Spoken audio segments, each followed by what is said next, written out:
தஞ்சாவூர் மாநகராட்சி smart city திட்ட பணிகளில் நடைபெற்ற முறைகேடுகளை உடனடியாக விசாரணை செய்ய வலியுறுத்தி தஞ்சை மாவட்ட ஆட்சியரிடம் அம்மா மக்கள் முன்னேற்ற கழகத்தினர் மனு கொடுத்தனர்.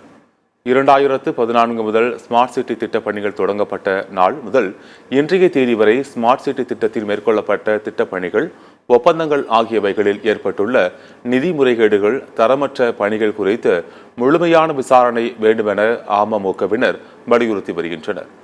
தஞ்சை மாநகராட்சியில் ஸ்மார்ட் சிட்டி திட்டத்தின் கீழ் கட்டப்பட்ட கட்டிடங்கள் வாடகைக்கு விடப்படுவதில் நடைபெற்றுள்ள முறைகேடுகளில் தொடர்புடைய நபர்கள் குறித்து முழு விசாரணை வேண்டும் என்றும் வலியுறுத்தி வருகின்றனர்.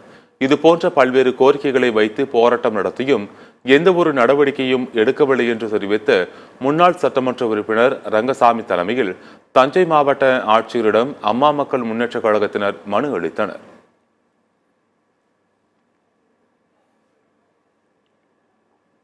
பணிகள் ஆரம்பிக்கப்பட்டு கிட்டத்தட்ட 2016-17 ஆண்டுகளிலிருந்து இதுவரை பல்வேறு நடைபெற்ற பணிகளில் முறைகேடுகளும் ஊழலும் நடந்திருப்பதாக பொதுமக்கள் தொடர்ந்து குற்றம் சாட்டி வருகிறார்கள்.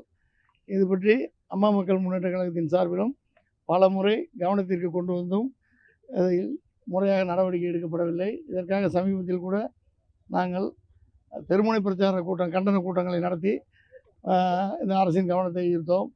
அப்படி இருந்தும் இதுவரை அதற்கான எந்த நடவடிக்கையோ அல்லது அந்த விசாரணை கமிஷனோ அமைக்கப்படவில்லை என்பதை சுட்டிக்காட்ட விரும்புகின்றோம். இது குறித்து இன்றைக்கு மாவட்ட ஆட்சித்தலைவரிடம் புகார் மனு அளிக்க இருக்கின்றோம்.